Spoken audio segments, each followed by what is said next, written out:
Previously on Balls. Something completely different. How do we get a six-pack, Steve? Yeah. So it's obviously, I mean, it's not that important, but a lot of people seem to want one. So I wrote a blog, like top 10 ways to get a six-pack. And I did tell them earlier that you were called Six-Pack Steve back in the day. Some credentials. So you do have credentials. You're the right person to tell us. Cool. So I'm not going to go into too much detail. I'll just run through the tips, and if you got questions, you can ask questions. First one, eat organic food, eat enough protein for your needs, and eat a lot of green leafy veg.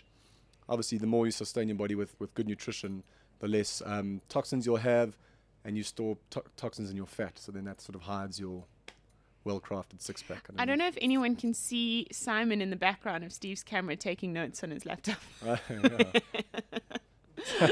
Okay. I mean, cool. Not that you don't have a six-pack already, though, Simon. I mean, just to improve yours. Anyway. Okay, point number 2. Nice. Okay, the second one is drink enough water during the day. So drink like 2-3 glasses when you wake up. There we are. And then drink at least around about between 2 and 3 liters a day. I know there's some other advice out there, but we won't go into that now. But generally 0.033 times your body weight in kilograms. So you must drink lots of water so your body doesn't retain water so the muscles can show through. Well, it'll again flush your toxins out. I mean, you may pee occasionally, but it'll help with keeping you lean, yeah. Okay. Okay, number 3. Now, when you're going to the gym, a lot of people think just doing sit-ups on the floor, that's not really going to get you a six-pack. You need to focus on big, high-energy movements, so things like squats and deadlifts, I hate big, squats. cable pushes, those kinds of exercises. But the more muscle you use, the higher your metabolism will be. You'll sort of kickstart your metabolism more so, and you will cut body fat.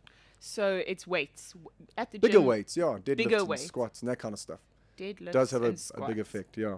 Okay. But now when it does come to, so that's point number 3. Number 4, when it does come to sit-ups, don't do the one sitting on the floor and just rising up like that. The easy one. Yeah, so you'll first of all, you'll probably cause a disc to bulge because you're just keeping on flattening your back through, if you understand, just going up in one plane of motion. So what you should do is get a Swiss ball and you lie over it, totally over it, so that you're sort of extending your back, and then you rise up from there. You curl your chin in and you rise up. So you're going in a full range of motion instead of just off the floor. Those yoga balls or Pilates Yeah, balls. Yeah. so they're called Swiss balls. Oh. So that's another tip. And if you're strong enough, put a weight in your chest and do your crunches like that. Okay. Okay, cool. For the next one, this probably applies to most people. Eliminate gluten from your diet.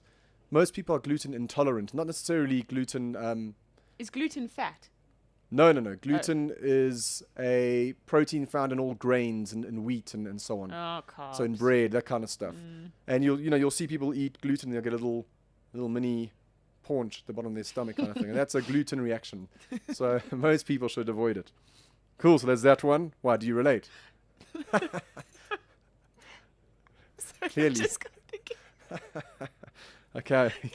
I'll carry on while you laugh in the corner there. The word paunch just got me for some Is that a real word, actually? Paunch. I think so, but for some Okay, reason, cool. I don't know. Anyway. Okay, number 6, try and go to bed by 10:30. Aim for 8 hours sleep. That just keeps you balanced.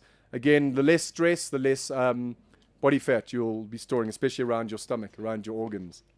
Okay, so number 7, cut out all processed food. So this includes sodas, takeaways, cakes, sweets, all that kind of stuff. Obviously, you're not going to cut them out entirely, but try and follow the 80-20 rule. When I look at guys that are like incredibly ripped, I always think, oh, shame, they haven't had a beer in months. I mean, Yeah. can you get any definition with doing the 80-20 rule? I mean, I drink beer and I have a six-pack, so There I you go. suppose. Okay, cool. Yeah, I mean, obviously, if you're drinking every day and so on, then no, you're not going to get. But it also depends on your starting metabolism. I have a naturally high metabolism. So all these points are the best you can do with whatever your genetics and your Sure. positioning is. So these will get you there if you have the potential. Put it that way. Cool. Okay, try and limit alcohol again. So I use the 20% as alcohol. I try and eat well all the time, but I enjoy beers and that occasionally. Okay. So that's my 20%. So avoid alcohol. All this kind of stuff will just add fat around your stomach. Middle. Yeah. I mean, you'll see guys at the gym with big, strong biceps, and they take their tops off in the change room, and they got these Little massive paunches. Okay. Then when it comes to cardio, instead of going for long, like 15-kilometer jogs, etc., do short, high-intensity interval training. So if you are going for a jog, say walk for 1.5 minutes, jog for a minute, and then sprint for 30 seconds, and then walk. That kind of approach has a great effect on your body fat composition. And then the last one, relax. So do whatever stresses you, de-stresses you. So whether that's meditating, praying, just relaxing, deep breathing. The lower your stress levels, the less body fat you'll have around your stomach, and therefore you'll be able to show your six-pack. Okay. Yeah. So like I said, I feel weird even talking about this. It's not that important, but if you do want one, these are the tips to follow. Listen, it's important to a lot of people. That's Sure. what a lot of people are going to gym every day to exactly. achieve. There's a need. I mean, there's a demand. Sorry. Yeah. Sure. So if I were to pick out the big points, I would say drink a lot of water. Obviously, eat healthy. Yeah. Avoid beers or alcohol. Yeah, I mean, as much do as what you can. can. Yeah.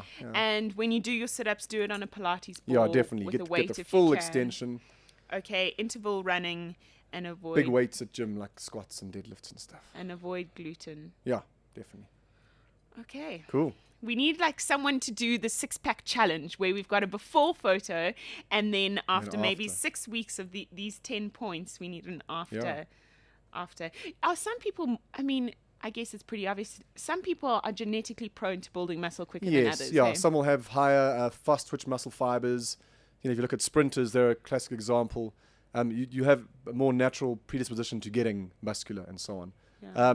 But you can always get a lot better than where you currently are if you follow certain steps. diets But, and certain you get different training. body types that are also. So you get ectomorph, mesomorph, endomorph. The ectomorph is like the skinny guy. The one in the middle, the mesomorph, he's more likely to put on muscle easily. And then the bigger bone people are endomorphs. Oh, they have it Yeah. a bit harder than others. Yeah. Okay, so there you have it. That's Wellness Wise with Steve Peralta. You can check out any of his wellness blogs on healcoaching.com. The Hayley O Show. Every Friday, 10 a.m. to 12 p.m. Only on bulls.co.za.